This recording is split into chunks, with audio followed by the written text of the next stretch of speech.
bil khusus di bulan Sya'ban. Kaitan dengan nisfu Sya'ban, jadi saya kira saya poin saja. Bulan Sya'ban ini secara khusus dibahas oleh seorang ulama besar bernama Syekh Abdullah bin Muhammad Al-Ghumari, atau ada yang mengatakan Al-Ghumari. Beliau menyusun satu kitab, satu risalah yang beliau beri judul adalah Husnul Bayan fi Lailatin Nisfi Sya'ban, yang di dalamnya beliau menguraikan hadis-hadis sahih terkait dengan keutamaan bulan Nisfu Sya'ban. Dua hadis yang saya kutip dari puluhan hadis yang beliau kutip dalam kitabnya, saya ambil dua yang sahih, yang satu umum, yang satu khusus. Yang satu hadis yang khusus ini termaktub dalam kitab Sahih Muslim dari sahabat Jabir radhiyallahu anhu. Satu ketika sahabat Jabir radhiyallahu anhu mendengar Rasulullah sallallahu alaihi wasallam bersabda, apa kata Nabi? Inna fil laili la sa'atan, sesungguhnya pada suatu malam, la sa'atan, ada satu waktu, la yuwafiquha rajulun muslimun, tidaklah seorang muslim yang menepati pada waktu tersebut yas'alullah ta'ala khairan min amri dunya wal akhirah, tidaklah pada tepat pada waktu tersebut seorang laki-laki atau seorang manusia, seorang hamba Allah meminta memohon kepada Allah Subhanahu wa taala kebaikan, baik itu kebaikan dunia ataupun akhirat, illa a'tahu iyyahu, kecuali Allah akan mengabulkan apa yang diminta. Kapankah itu? Wadzalika kullu sa'ati, itu apa kullu lailatin, dan itu ada pada setiap malam. Artinya apa? Allah sediakan pada setiap malam sa'atul ijabah, saat-saat dikabulkan doa oleh Allah Subhanahu wa taala. Kapankah itu? Sebagian riwayat mengatakan di antara saat ijabah pada setiap malam adalah antara maghrib dan isya. Riwayat lain mengatakan pada sepertiga malam. Kemudian ada hadis yang khusus. Ini penting saya sampaikan karena masih banyak di antara kita yang kemudian tidak mengamalkan ini. Tidak masalah sebetulnya mengamalkan ataupun tidak masalah, karena permasalahannya bukan pada itu. Para ulama semuanya sepakat tentang keutamaan malam nisfu Sya'ban. Kemudian hadis yang khusus kaitan dengan malam nisfu Sya'ban, An Ali radhiyallahu anhu, daripada sahabat Ali karramallahu wajhahu radhiyallahu anhu, beliau berkata, satu ketika qala Rasulullah sallallahu alaihi wasallam, kata sahabat Ali bahwa Nabi sallallahu alaihi wasallam pernah bersabda, idza kanat lailatul nisfi Sya'ban, nisfi min Sya'ban, ketika datang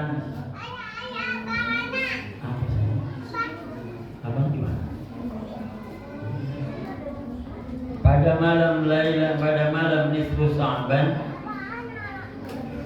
Rasulullah sallallahu alaihi wasallam perintahkan kita faqumu lailaha. Faqumu, maka berdirilah, kalau bahasa teksnya, berdirilah, terjagalah kalian pada malam harinya. Jadi kemudian diartikan oleh para ulama, perbanyaklah ibadah pada malam nisfu Sya'ban. Kemudian inilah para ulama berbeda pendapat, termasuk dikisahkan, dituliskan dalam kitab Husnul Bayan tersebut, bahwa para ulama Syam berbeda pendapat dalam hal menafsirkan faqumu lailaha.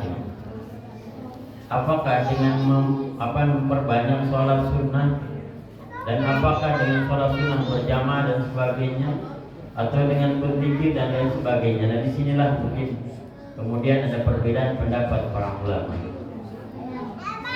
Tapi semuanya sepakat bahwa di malam nisfu Sya'ban ini kita diperintahkan oleh Rasulullah SAW untuk memperbanyak ibadah.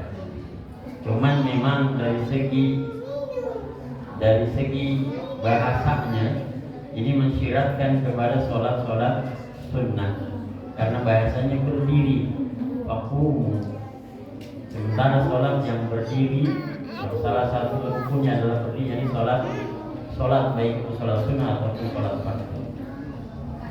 Kemudian wasumu naharaha, berpuasalah di hari ke-15-nya. Ini pun ada perbedaan, ada yang puasanya itu di tanggal 14-nya. Ada yang puasanya nanti besok di tanggal 15. Tapi semuanya insya Allah fadilahnya luar biasa, karena mau 14 mau 15 termasuk ayyamul bayd yang memang disunahkan untuk berpuasa. Kenapa demikian? Fa inna Allah Ta'ala yanzilu fiha li ghurubi syamsi ila sama'id dunya. Karena Allah Subhanahu wa taala menurunkan rahmat pada malam hari itu ila sama'id dunya, ke langit dunia. Sembari Allah mengatakan, ala min mustaghfirin, adakah orang-orang yang memohon ampunan kepadaku, kata Allah. Lalu kalau ada, bagaimana? Faghfirullah, maka aku akan mengampuni dosa-dosa. Maka pada malam hari ini hadirin Allah, mari kita perbanyak minta ampunan kepada Allah Subhanahu wa taala. Nanti simbolisnya di masjid ini kita baca Yasin nanti, sebagaimana yang dituturkan atau dituntunkan oleh para ulama, khusus ulama daripada Nahdlatul Ulama, bahwa di malam Sya'ban ini salah satu kaifiat adalah baca surah Yasin sebanyak berapa kali, Ustaz? 3 kali. Yang pertama niatnya agar diberikan umur panjang serta barokah. Yang kedua, agar diberikan oleh Allah Subhanahu wa taala rizqan halalan thayyiban. Yang ketiga, agar Allah wafatkan kita dalam husnul khatimah. Kemudian yang kedua, ala min mustarzikin fa arzaqahu. Adakah orang yang pada malam nisfu Sya'ban ini memohon rezeki kepadaku, kata Allah, maka kalau ada fa arzaqahu, pasti aku akan berikan rezeki kepadanya. Subhanallah. Ala min mubtalin fa'afiyahu. Kemudian yang ketiga, kalau ada orang-orang yang sedang mendapatkan balai, sedang mendapatkan cobaan dari Allah Subhanahu wa taala, maka pada malam hari ketika dia memohon ampunan kepada Allah, ketika dia memohon diringankan musibah, diringankan ujian oleh Allah, maka Allah akan kabulkan doa. Maka pantas kata para ulama, sebelumnya saya lanjutkan dulu. Kemudian ala kaza. Jadi apapun yang kita minta, apapun yang kita laporkan kepada Allah Subhanahu wa taala, insyaallah dalam hadis ini dikatakan akan Allah kabulkan. Maka pantas ada ulama yang mengatakan pada malam nisfu Sya'ban apapun yang kita minta tidak akan ditolak oleh Allah Subhanahu wa taala. Maka pada malam hari ini simbolis di masjid ini, sampai nanti selesai kita mohon segala sesuatu kepada Allah Subhanahu wa taala. Mudah-mudahan pertama Allah tetapkan iman dan Islam kita sampai ajal kita. Allah kuatkan iman kita dalam gelombang kemusyrikan, dalam gelombang kemunafikan, dan gelombang orang-orang kafir yang alhamdulillah dari segala seni. Mudah-mudahan Allah karuniakan kita keluarga yang sakinah mawaddah warahmah. Allah karuniakan kita anak-anak yang saleh dan salehah. Amin. Allah berikan kita rezeki yang lapang, yang berkah. Allah panjangkan umur kita dalam ketaatan. Kalau misal kita sedang dililit hutang, mudah-mudahan Allah lepaskan dari hutang kita. Amin. Allah ya rabbal alamin. Baik, tadi yang Allah sebagai mukadimah yang bisa saya sampaikan kaitan dengan kaifiahnya kita ikuti para ulama daripada ulama. Nanti setelah ini kita sholat sunnah. Sholat sunnahnya sholat sunnah apa? Ada ulama yang menganjurkan langsung saja sholat nisfu Sya'ban. Ada yang menganjurkan jangan nisfu Sya'ban, nggak ada tuntunannya, sholat taubat saja. Sholat taubat, tapi sholat hajat boleh. Niatnya apa saja? Ataupun niat sholat mutlak juga tidak apa-apa. Maka supaya kita bisa melaksanakan, kita ngambil yang aman. Di sholat sunnahnya nanti sholat sunnah masing-masing, karena memang saya sendiri belum menemukan tuntunan sholat sunnah di malam nisfu Sya'ban ini harus berjamaah dan dilakukan. Jadi sholat sunnahnya nanti masing-masing, boleh niat sholat hajat, sholat taubat, atau sholat sunnah mutlak. Kalau sunnah mutlak seperti apa?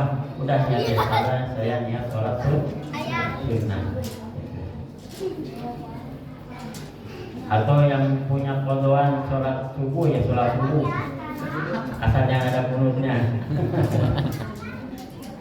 sholat kodo sholat subuh. Saya kemarin diingatkan, di Garut ada yang meninggal. Kata guru kami dalam tausiahnya sangat menitik beratkan pada sholat fardu, apalagi yang pernah meninggalkan sholat fardu, ayo dari sekarang dipotoin. Karena qaul yang muktamad dalam kitab Ja'alatul Talibin yang dikaji oleh seluruh ulama sekalipun, bahwa sholat itu lam tuqta wa lam tuqta. Sholat yang kita tinggalkan semasa hidup maka nanti tidak bisa ditebus dengan diqadha, tidak juga bisa ditebus dengan difidyah. Artinya apa? Yang kita tinggalkan itu tanggung jawab kita. Maka disunnahkan, dianjurkan oleh para ulama sebisa mungkin mengqadha sholat yang pernah kita tinggalkan sejak balik sampai saat ini. Bahkan guru saya menganjurkan sholat itu double. Beres sholat maghrib yang adaan, nanti bangun lagi sholat mengqadha sholat maghrib yang mungkin dulu kita tinggalkan. Apalagi kita ya di Indonesia ini, mungkin ada yang insafnya baru, ada yang dulunya bandel. Jangankan orang bandel, santri aja kadang-kadang suka ada ketinggalan mah. Kadang ada yang memang lupa, kadang ada yang sengaja. Nah, nanti setelah sholat sunnah nanti kita sama-sama baca surah Yasin. Tapi kita sepakati walaupun Yasin tengah-tengah ketika waktu Isya, kita laksanakan sholat Isya terlebih dahulu, supaya saudara kita yang tidak mengamalkan amalan nisfu Sya'ban bisa menjalankan sholat Isya berjamaah pada waktunya. Bisa dipahami Bapak Ibu? Ya. Kita sholat sunnah saya cukup yang sampai di sini dulu. Mudah-mudahan ada manfaatnya. Yang benar dari Allah Subhanahu wa taala, yang salah dari khilaf dari saya. Usikum wa nasihatullah. Assalamualaikum warahmatullahi wabarakatuh. Waalaikumsalam warahmatullahi wabarakatuh.